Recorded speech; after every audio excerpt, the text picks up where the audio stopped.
తొలుత అవిఘ్నమస్తనుచు ధూర్జటి నందన నీకు మృక్యదను ఫలితము చేయుమయ్యా నిను ప్రార్థన చేసెద ఏకదంత నా బల పలిచేతి ఘంటమున వాక్కున నెప్పుడు బాయకుందుమి తలపున నిన్ను వేడెదను నా తలపున నిన్ను వేడెదను దైవగణాధిపలోకనాయక కూజంతం రామ రామేతి మధురం మధురాక్షరం ఆరుహ్య కవితాశాఖాం వందే వాల్మీకి కోకిలం వ్యాసం వసిష్ఠనప్తారం శక్తే పౌత్రమకల్మషం పరాశరాత్మజం వందే శుకతాతం తపోనిధిం వ్యాసాయ విష్ణురూపాయ వ్యాసరూపాయ విష్ణవే నమో వై బ్రహ్మనిధయే వాసిష్ఠాయ నమో నమః నారాయణం నమస్కృత్య నరం చైవ నరోత్తమం దేవీం సరస్వతీం వ్యాసం తతో జయముదీరయేత్ సచ్చిదానందరూపాయ విశ్వోత్పత్యాదిహేతవే తాపత్రయ వినాశాయ శ్రీకృష్ణాయ వయం నమః. సర్వజీవ హృదంతర్యామి, సర్వజీవుల యందు సాక్షి మాత్రంగా వెలుగొందేటటువంటి వాడు, మహాభారతానికి శ్రీమద్భాగవతానికి నాయకుడైనటువంటి వాడు, ద్రౌపదీదేవిని పాండవులను ఎన్నియో కష్టముల నుండి కాపాడి రక్షించినటువంటి శ్రీకృష్ణ పరమాత్మ యొక్క దివ్య చరణార విందాలకు సభక్తికంగా సప్రేమయుతంగా శతాధికంగా సహస్రాధికంగా అనేక నమోవాకములు చెల్లించుకుంటూ మహర్షుల వల్ల మనకి సంప్రాప్తించినటువంటి పురాణ వాంగ్మయంతో నాకేర్పడినటువంటి కొద్దిపాటి పరిచయాన్ని పురస్కరించుకొని పెద్దల ముఖతః నేను విన్నది గ్రంథాలలో పఠించినటువంటి ఆయా విషయాలను నా ఆరాధ్య దైవమైనటువంటి రామచంద్ర ప్రభువు పలికించినంత మేర పలికే ప్రయత్నం చేస్తాను. పెద్దలు నిర్దేశించినటువంటి కాల వ్యవధికి కట్టుబడి పరమ పవిత్రమైనటువంటి ధనుర్మాస ప్రవచనాలకి ఈ మండపంలో ఆహూతులైనటువంటి తల్లులకు తండ్రులకు సాధువాదాలు చెల్లించుకుంటున్నాను. అలాగే ఈ క్షేత్రంలో వెలిసినటువంటి శారదామాత శంకర భగవత్పాదుల యొక్క దివ్య అనుగ్రహం మనపై వర్షించాలని వారి పాదపద్మాలను బట్టి వేడుకుంటూ ఈరోజు నాకు మీ ముందు కూర్చొని మళ్ళీ 4 మాటలు చెప్పుకునే భాగ్యం కలిగించినటువంటి మా మాస్టర్ గారికి నేను ముందు కృతజ్ఞతలు తెలుపుకుంటూ ఈరోజు ప్రవచనం ప్రారంభం చేద్దాం.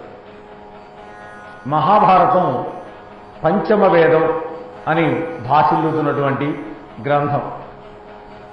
వేదవ్యాస మహర్షి 18 పర్వాలతోటి 100 ఉపపర్వాలతోటి దాదాపు 1,00,000 పైచిలుకు శ్లోకాలతోటి సంస్కృతంలో వెలయించినటువంటి మహాగ్రంథం మహాభారతం. అటువంటి మహాభారతంలో ఆది పర్వంలో ప్రారంభమై అనుశాసన పర్వం మొన్న వరకు 5 రోజులు చెప్పుకున్నాం. ఆ పర్వం వరకు భీష్మ పితామహుడు మనకి కనిపిస్తాడు, మెరిపిస్తాడు. పెద్దలు చెప్తూ ఉంటారు, మహాభారతంలో ఇద్దరిని గురించి గొప్పగా చెప్పుకోవాలయా అంటారు. హిందీలో చెప్తారు, ఏక్ లడక ఔర్ ఏక్ బూఢా అంటారు. లడక అంటే బాలుడు. ఎవరు బాలుడు? అభిమన్యుడు, వీరోచితమైన పోరాటం. అలాగే ఏక్ బూఢా వృద్ధుడు భీష్ముడు. వీళ్ళిద్దరు కూడా భారతంలో అద్భుతమైనటువంటి పాత్రలుగా చెప్తారు. అయితే మనం మహాభక్తులు కొంతమంది చెప్పుకుంటాం.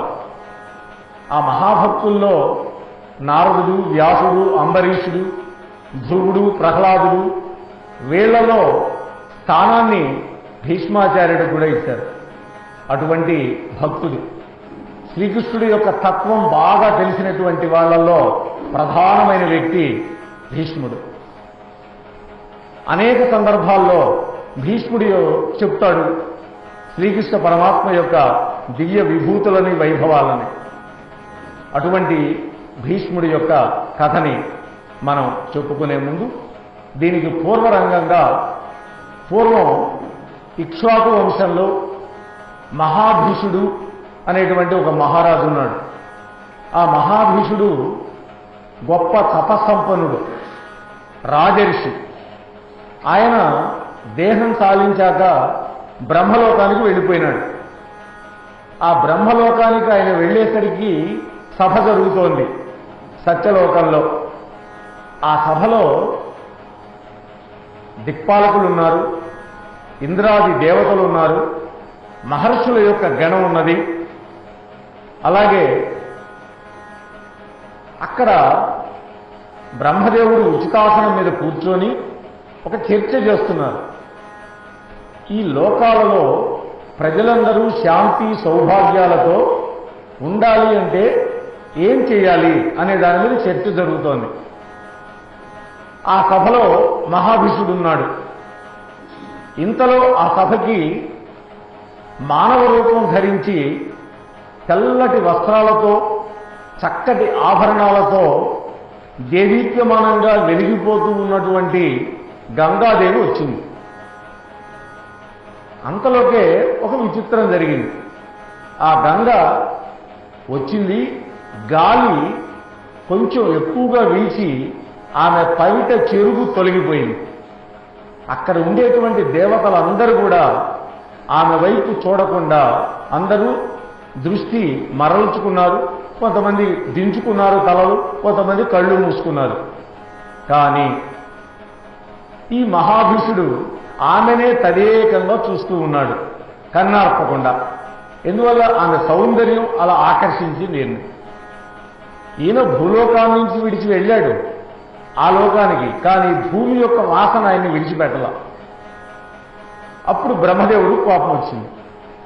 ఏమయ్యా, ఇంతమంది మర్యాదగా ప్రవర్తిస్తూ ఉంటే నువ్వు ఆమె వైపే చూస్తున్నావు కదా, అందువల్ల నువ్వు మళ్ళీ భూలోకంలో జన్మించి ఈ గంగనే వివాహం చేసుకో ఉంటావు అని శపించాడు. వెంటనే ఆయన భూలోకానికి గమనం చేస్తూ ఉన్నాడు. గంగ కూడా ఆలోచిస్తూ వస్తూ ఉన్నది. గంగాదేవి వస్తూ ఉంటే ఆలోచించింది ఆమె, అరెరే, నా వల్ల కదా బ్రహ్మలోకానికి రాగలిగినటువంటి మహారాజు శాపోపహతుడైనాడు అని ఆమె కూడా బాధపడుతూ, ఆయన కనుక భూలోకంలో జన్మిస్తే నేను కూడా నా వంతు కర్తవ్యంగా ఆయనకి భార్యనవుతాను అని ఆమె కూడా అనుకుంటూ వస్తూ ఉంది. వస్తూ ఉన్నటువంటి సందర్భంలో ఆమె కాళ్ల మీద 8 మంది వచ్చి పడ్డారు. వాళ్ళు అష్టవసువులు. మనం దేవతలను చెప్పుకుంటాం 33 అని. దాంట్లో అష్టవసువులు, 11 మంది రుద్రులు, అంటే 11 రుద్రులు, 12 ఆదిత్యులు, వీళ్ళంతా కూడా దేవతలు. ఆ వసువులు 8 మంది వచ్చి ఆమె పాదాల మీద పడి రోధిస్తున్నారు. ఏమిటయ్యా, ఎందుకు మీరు ఏడుస్తున్నారు, ఏం జరిగింది అని అడిగింది. అమ్మా, మేము ఒక తప్పు చేశాం. వశిష్ఠ మహర్షి యొక్క హోమధేనువుని అపహరించాం. దానికైన కుతుడై మమ్మల్ని మానవ లోకంలో జన్మించమని శపించాడు. తల్లి, మానవ లోకంలో జన్మిస్తే మానవ కాంతాలకి జన్మించడం మాకైతే ఇష్టం లేదు. కాబట్టి నీ గడుపున పుట్టాలని మేమందరూ కోరుకుంటున్నాం. అలాగే మమ్మల్ని పుట్టినవాడిని పుట్టినట్టు నీవు నీ గంగలో విడిచిపెట్టాలి. ఎందుకంటే మమ్మల్ని పుట్టగానే అలా వెళ్ళొచ్చు అని చెప్పి మహర్షి శాపం ఉపసంహరించాడు. కానీ మాలో ఈ తప్పు చేసినటువంటి జౌ అనేటువంటి వసువు మాత్రం భూమి మీద చాలా కాలం ఉంటాడు. అయితే మేమేం చేస్తామంటే మా వసువులందరం కూడా 1/8వ వంతు శక్తిని ఆయనలో ప్రవేశపెడతాం. ఆయన భూలోకంలో ఉంటాడు. అయితే ఆయనకి వివాహం ఉండదు, సంతానం ఉండదు అని వాళ్ళు చెప్పారు ఆమెకు. సరేనన్నదామె. ఇంతలోకి ఈయన ఈ మహాభీషుడు భూలోకానికి వస్తూ ఉంటే అప్పుడు భూలోకాన్ని భరతవంశ చక్రవర్తి అయినటువంటి ప్రతీప మహారాజు గారు పరిపాలిస్తున్నాడు. ఆయనకి సంతానం లేదు అప్పటి వరకు. ఆయన సంతానార్థి అయి తపస్సు చేసుకుంటూ ఉన్నాడు. ఈ మహాభీషుడు ఈయన కడుపున పుట్టాలి అని ఆయన అనుకున్నాడు. ఆ అనుగ్రహం వల్ల ఆయనకి శంతనుడు అనేటువంటి కొడుకు పుట్టాడు. శంతనుడు పరమధర్మాత్ముడు, గొప్పగా రాజ్యం చేస్తూ ఉన్నాడు. యువరాజుగా పట్టాభిషేకం అయింది. ఈ మహాభీషుడు ఒక రోజున గంగా తీరంలో తపస్సు చేసుకుంటూ ఉన్నాడు. తపస్సు చేసుకుంటూ ఉంటే గంగ స్త్రీ రూపం దాల్చి వచ్చి ఆయన యొక్క కుడి తొడ మీద కూర్చుంది. ఆయన వెంటనే ఎవరమ్మా నువ్వు అని అడిగాడు. నేను గంగని, మిమ్మల్ని వరించి వచ్చాను అన్నదండి. వెంటనే ఎంత ధర్మాత్మలో చూడండి ఆనాటి చక్రవర్తులు. అమ్మా నువ్వు భార్య స్థానంలో కూర్చోలేదు, కుమార్తె స్థానంలో కూర్చున్నావు కుడి తొడ మీద, భార్య స్థానం ఎడమ తొడ. అందులో నేను ఇప్పటికే వానప్రస్థుడిగా ఉన్నాను, సంసార సుఖాలన్నీ త్యజించాను. కాకపోతే నువ్వు నా పుత్రవతి అనేటువంటి నేను భావన చేస్తున్నాను. నా కుమారుడికి నిన్నిచ్చి పెళ్లి చేస్తాను అని చెప్పి ఆయన ఒప్పందం చేసుకున్నాడు. సరే, ఈ ప్రతీప మహారాజు కొడుకును పిలిచి, నాయనా ఇక నేను వెళ్ళిపోతాను, నీకు ఒక మాట చెబుతాను. ఏనాడైతే ఆ గంగా తీరంలో ఒక దివ్యమైనటువంటి స్త్రీ నీ దగ్గరకు వచ్చి వివాహం చేసుకోమంటుందో అప్పుడు ఆమె పెట్టినటువంటి షరతులకు లోబడి నువ్వు ఆమెని వివాహం చేసుకో అని చెప్పి ఆమెకి చెప్పు అని చెప్పి వెళ్ళిపోయినాడు. ఆయన దేహం కాలించాడు. కొంతకాలం గడిచాక శంతనుడు వేట నిమిత్తమై వస్తూ గంగా తీరంలో విహరిస్తున్నాడు. అక్కడ మెరుపు తీగ లాంటి ఈ సౌందర్యవతి కనపడింది. వెంటనే ఆమెను సమీపించి, ఈమెను మా నాన్నగారు చెప్పినటువంటి ఆమె అని అనుకున్నాడు. అనుకొని నన్ను వివాహం చేసుకో అని అడిగాడండి. ఆమెనది, మహారాజా నీకు నేను రాణిని అవుతాను, కాకపోతే నాదొక నియమం ఉంది. నేను ఏమి చేసినా కూడా మీరు ఎదురు చెప్పకూడదు. ఏ సందర్భంలోనైనా నేను చేసిన పని నచ్చక నువ్వు గనక ఎదురు చెప్తే నేను ఆ క్షణమే మిమ్మల్ని విడిచిపెట్టి వెళ్ళిపోతాను. మోహం మనిషిని ఎంతకైనా చేయిస్తుంది. సరే నేను ఒప్పుకున్నాడు. ఆమెను తెచ్చి వివాహం చేసుకున్నాడు. వాళ్ళు కాపురం చేయటం వల్ల ఓ పిల్లవాడు పుట్టాడు. వెంటనే ఆ పుట్టినటువంటి పిల్లవాడిని ఆ పుత్తిగూడలో తీసుకొని బయలుదేరింది. ఈయనకు ఆశ్చర్యం, ఈయన పడ్డాడు వెంట. వెళ్ళి గంగలో విడిచిపెట్టేసింది ఆ పిల్లాడిని. చాలా ఈయనకి హృదయం బాధ కలిగింది. కానీ ఆమెకి మాట ఇచ్చాడు. ఆ మాట మేరకి మాట్లాడకుండా ఊరుకున్నాడు. సరే, అలా 7 మంది పిల్లలు పుట్టారు. 7 మందిని గంగపాలు చేసింది. పుట్టిన వాళ్ళని పుట్టినట్టే. 8వ వాడు పుట్టాడు. ఆ 8వ వాడిని కూడా తీసుకొని వెళుతోంది. ఆగు అన్నాడు. నీవు తల్లివా లేక రాక్షసివా? ఏ తల్లి అయినా కూడా తన బిడ్డలని ఈ విధంగా చంపుకుంటుందా? ఇప్పటి వరకు ఉపేక్షించగలిగాను, ఇక నా వల్ల కాదు నేను ఉపేక్షించడం. నా బిడ్డ నాకు ఇచ్చేసేయి అని గట్టిగా మాట్లాడాడు. అప్పుడు ఆమె చిరునవ్వు నవ్వి, రాజా నాకిచ్చినటువంటి మాటని నువ్వు తప్పావు, కాకపోతే నేను నిన్ను విడిచిపెట్టి వెళ్ళిపోతాను. కాకపోతే ఈ పిల్లవాడిని నేను తీసుకువెళ్తాను. వీడికి యవ్వన ప్రాప్తి వచ్చే వరకు నా దగ్గరే ఉంచుకొని చక్కటి విద్యాభ్యాస క్రియలన్నీ కూడా పూర్తి చేసి అప్పుడు నీకు అప్పగిస్తాను. అని చెప్తే అసలు నువ్వు ఎవరు అని అడిగాడు ఆయన. అప్పటి వరకు తెలియదు గంగాని. నేను జన్గు మహర్షి పుత్రిని అని చెప్పిందండి ఆయన. జాహ్నవి అని అంటాం మనం. అలనాడు భగీరథుడు గంగని శివుడి యొక్క జటాజూటంలో నుంచి క్రిందికి తీసుకొచ్చే సందర్భంలో భగీరథుడు రథం మీద వెళుతూ ఉంటే ఆ వెనకాలే గంగమ్మ వస్తోంది. ఆ గంగమ్మ వచ్చే దారిలో జన్గు మహర్షి యొక్క ఆశ్రమాన్ని ముంచివేసింది. ముంచేసేసరికి ఆయనకు కోపం వచ్చింది. మొత్తం ఔపాసన పట్టాడు. అలనాడు అగస్త్యుడు సముద్రాన్ని ఎట్లా ఔపాసన పట్టాడో గంగని ఔపాసన పట్టాడు. మళ్ళీ ఆయన కాళ్ళ మీద పడి ప్రార్థన చేస్తే చెవిలో నుంచి విడిచిపెట్టాట, నోటిలోంచి విడిచిపెడితే ఎంగిలేని. చూడండి, మహర్షులు అంత తపశ్శక్తి కలిగినటువంటి వాడు. తపస్సు అంటే అంత గొప్పది. ఒక బాటసారి అడవిలో వెళుతున్నాడు. ఒక చెట్టు కింద విశ్రాంతిగా ఆగాడు. ఆ చెట్టు కింద ఆగి ఎండకి సేదదీవి మంచి భోజనం ఉంటే బాగుండే అనుకున్నాడు.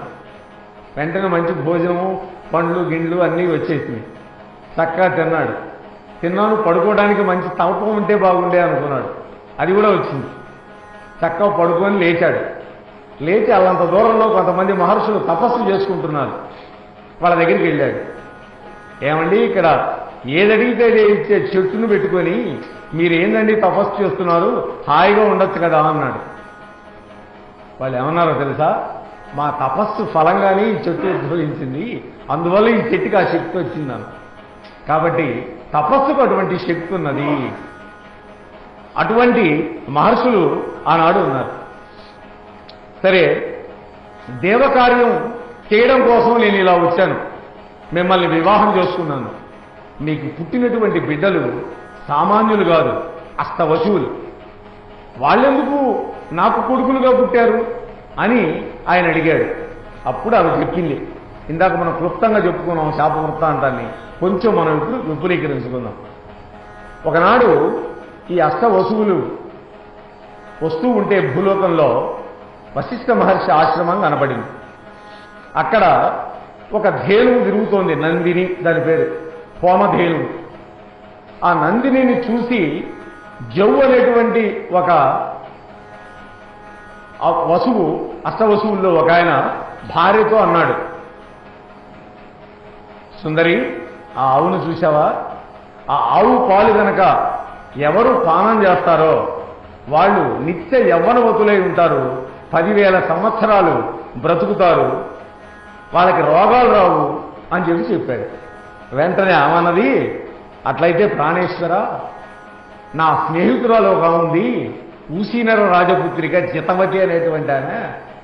మరి నేనటు దేవత్వంలో ఉన్నాను కాబట్టి నాకు అచిరకాలం నాకు ఆయుర్దాయం ఉంటుంది, ఆ అమ్మాయి కూడా అంతటి ఆయుర్దాయం కనుక ఉంటే నాకు ఆనందంగా ఉంటుంది, కాబట్టి ఆవును పట్టకరండి. వెంటనే 8 మంది వెళ్ళి ఆవును తోలుకొని వస్తూ ఉండగా మహర్షి ఆశ్రమంలోకి వచ్చాడు. చూచాడు వాళ్ళు చేసినటువంటి దుర్మార్గ పని. వెంటనే మహర్షి కోపంతో శపించాడు. మానవులు యొక్క యోనిలో మీరు పుట్టండి అని శాపం పెడితే ఆ శాపాన్ని వాళ్ళు అనుభవించడం కోసం నన్ను అడిగితే నేను వాళ్ళకి జన్మనిచ్చాను. అయితే ఈ 8 మందిలో ఈ 8వ వాడు ఉన్నాడే, ఈ 8వ వాడిలో వీళ్ళ శక్తి అంతా కూడా నిక్షిప్తం చేశారు. ఈ మహానుభావుడి వల్ల నీ యొక్క వంశం పరిఢవిల్లుతుంది, రక్షింపబడుతుంది. మరి నీకు గొప్ప కీర్తి ప్రతిష్టలు ఆర్జించి పెడతాడు ఈ పిల్లవాడు. ఈ పిల్లవాడికి దేవవ్రతుడు అనేటువంటి పేరు పెడుతున్నాను. నా పుత్రుడు కాబట్టి గాంగేయుడు అని అంటారు, నీ పుత్రుడు కూడా కాబట్టి శాంతనవుడు అని అంటారు అని చెప్పి ఆ గంగామాత ఈ యొక్క వివరాలన్నీ చెప్పేసేసి చక్కగా వెళ్ళిపోయినాడు. ఆమె ఈ పిల్లవాడిని తీసుకొని వెళ్ళింది. సరే, కొంతకాలం జరుగుతోంది. భార్య వెళ్ళిపోయింది, పిల్లవాడు ఆమెతో పాటు వెళ్ళాడు. ప్రపంచం నిరంతరం కూడా పరివర్తనశీలమైనది. వ్యాఖ్యానం చెప్తున్నారు ఇక్కడ.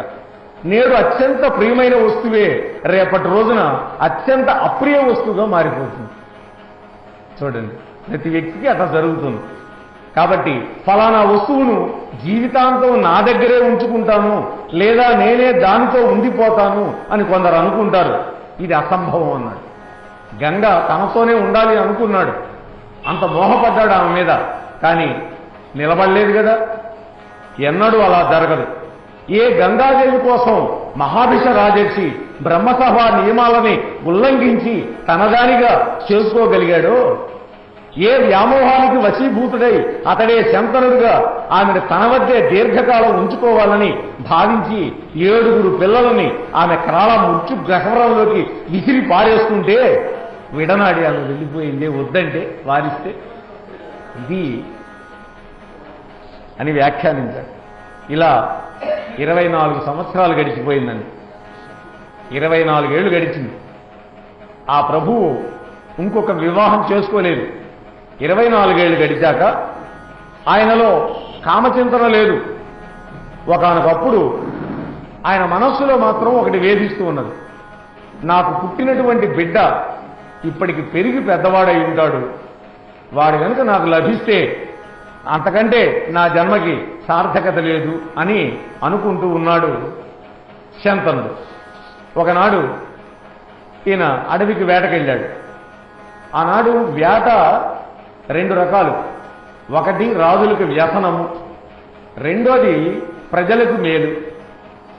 అంటే క్రూర మృగాలు ఎక్కువైపోయి ఊళ్ల మీద పడుతూ ఉంటే అప్పుడు వాళ్ళు వచ్చి రాజుకు మొరపెట్టుకుంటే రాజు వెళ్ళి ఆ క్రూర మృగాలని కొన్నిటిని వధించేసి అక్కడ ఇంబ్యాలెన్స్ లేకుండా చేస్తాడు. మరి కొంతమందికి వ్యసనం. పాండురాజు వేట అనేటువంటి వ్యసనం ఆయనకున్నది. దానివల్లనే కిందముడు అనే మహర్షి వల్ల శాపోపహతుడైనాడు. కాబట్టి ఇక్కడ ఈయన వ్యసనం కాకపోయినా ప్రజల యొక్క బాగు కోసం వేటకెళ్ళాడు. సేద తీరడానికి గంగా తీరానికి వెళ్ళాడు. అక్కడ విహరిస్తూ ఉన్నటువంటి సమయంలో గంగనే చూస్తూ ఉన్నాడు. ఆయనకి భార్య జ్ఞప్తికి వచ్చింది. ఇంతలోకే ఒక విచిత్రం జరిగింది. బ్రహ్మాండంగా ప్రవాహం ఉన్నటువంటి గంగ చిన్న పాయలాగా వస్తూ ఉన్నది. ఇప్పటిదాకా బాగా ఉధృతంగా ప్రవహిస్తోంది కదా, ఏమైంది అని చూడటానికి ముందుకు వెళ్ళాడు. అక్కడ ఒక దృఢకాయుడు, అద్భుతమైనటువంటి తేజస్సు కలిగినటువంటి వాడు, ఒక యువకుడు ధనుర్బాణాలను ధరించి తన యొక్క హస్తలాఘవంతో బాణాలను వేసి అక్కడ వారధిలాగా ఏర్పాటు చేసి ఆ నీళ్లని ప్రవహించకుండా అడ్డుకట్ట వేశాడు. ఆ పిల్లవాడిని చూసేసరికి ఆయన మనస్సులో స్పందన కలిగింది. నా పిల్లవాడు కూడా ఇంతవాడు అయి ఉంటాడు అని అనుకుంటూ ఉండగా గంగ వచ్చింది. ఆ పిల్లవాడి యొక్క దక్షిణ హస్తం పట్టుకొని రాజుగారి దగ్గరికి తీసుకొచ్చింది. మహారాజా, వీడే మీ పుత్రుడే, మీ పుత్రుడిని మీరు తీసుకువెళ్ళండి. ఈ పుత్రుడు ఎలాంటి వాడు అనుకుంటున్నారు మీరు? బుద్ధి తత్వంలో, వేదాన్ని చెప్పగలిగినటువంటి తత్వంలో బృహస్పతితో సమానం. అలాగే న్యాయమీమాంస శాస్త్రాలలో శుక్రాచార్యుడితో సమానం అన్నది. ఇతడు సాక్షాత్తు వశిష్ఠుడి దగ్గర సర్వశాస్త్రాలని అభ్యసించాడు. అదేకాదు ధనుర్వేదానికి మూలపురుషుడైనటువంటి మహానుభావుడైనటువంటి పరశురాముడి దగ్గర శిష్యరికం చేసి చక్కగా అస్త్ర విద్యలన్నీ కూడా నేర్చుకున్నాడు. మరి మీరు మీ వెంట తీసుకువెళ్ళండి అనంటే ఆ పిల్లవాడిని ఆలింగనం చేసుకున్నాడు. శంతన మహారాజు ఆనందంతో ఆయన యొక్క మూర్ధన్య స్థానాన్ని ఆఘ్రానించాడు. పుత్ర గాత్ర పరిష్వంగనము అనేటువంటి సుఖం ఈ ప్రపంచంలో అంతకంటే గొప్ప సుఖం లేదని మనకి మహాభారతమే ఆదిపర్వంలో శకుంతల చెబుతుంది దుష్యంతుడితో, శకుంతలోపాఖ్యానం. అది పుత్రుడు కలిగించేటటువంటి సుఖం. అయితే ఆ పిల్లవాడిని తీసుకువెళ్ళాడు. చక్కగా యువరాజుగా పట్టాభిషేకం చేశాడు. గడుస్తున్నాయి. 4 ఏళ్లు గడిచిపోయినాయి. భగవల్లీల గ్రహించడానికి అలవి కానివి.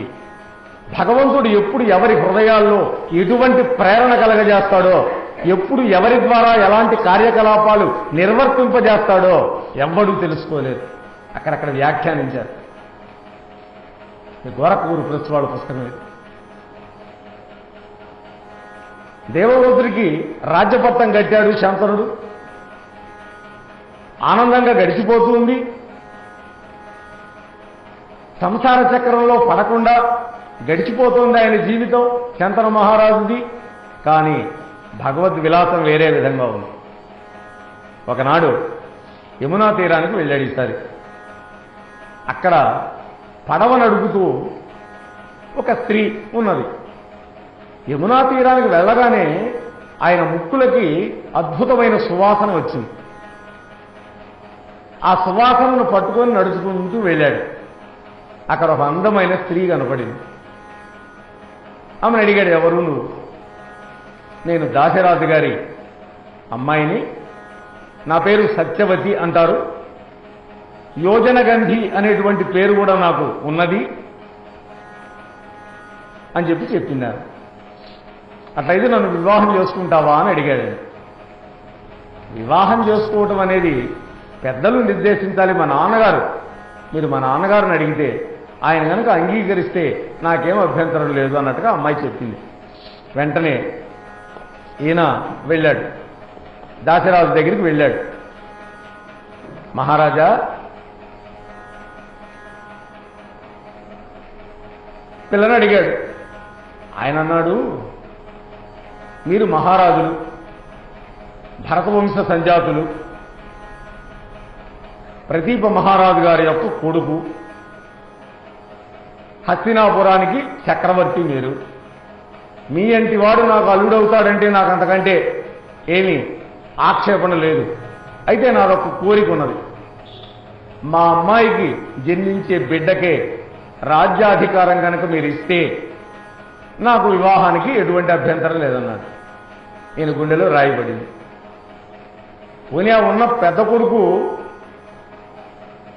ఏదైనా పనికిరాని వాడో లేకపోతే దుర్మార్గుడు అయితే ఆ సగరుడు కొడుకు అటువంటి వాడే. అందుకని అసమంజసుని విడిచిపెట్టేశాడు ఆయన. అలా కాకుండా ఈయన పరమధర్మాత్ముడు, మంచి బలశాలి, అస్త్రవిద్యా నైపుణ్యం కలిగిన వాడు, పితృవాక్య పరిపాలకుడు. అటువంటి వాణ్ణి కాదని ఈమెకు పుట్టేటటువంటి బిడ్డకి రాజ్యం ఎలా ఇవ్వగలుగుతాను నేను అని సమ్మతించకుండా వచ్చేశాడు. అన్యమనస్కంగా ఉంటున్నాడు. మోహానికి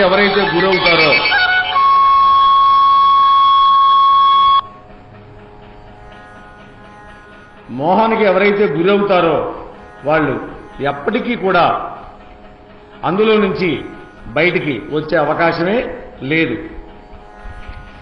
కాబట్టి ఇక్కడ వ్యామోహానికి చిక్కుకున్నాడు. ఈయన తిండి మానేశాడు, రాజ్య పరిపాలనా విషయాలు పట్టించుకోవడం మానేశాడు. ఎంతసేపటికి ఆమె చింతనలోనే గడుపుతున్నాడు. గమనించాడు ఈయన భీష్ముడు. నాన్నగారి దగ్గరికి వచ్చాడు. ఏమిటి నాన్న మీరు ఇలా ఉంటున్నారు అని.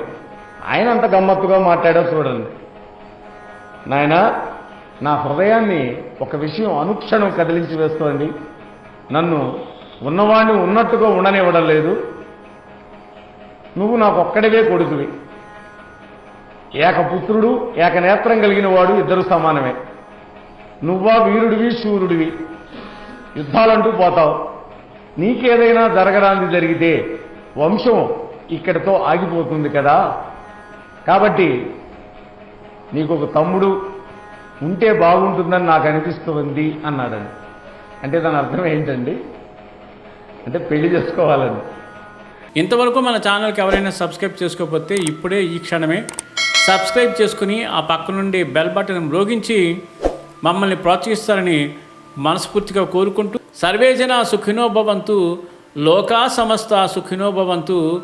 ధన్యవాదాలు. స్వస్తి.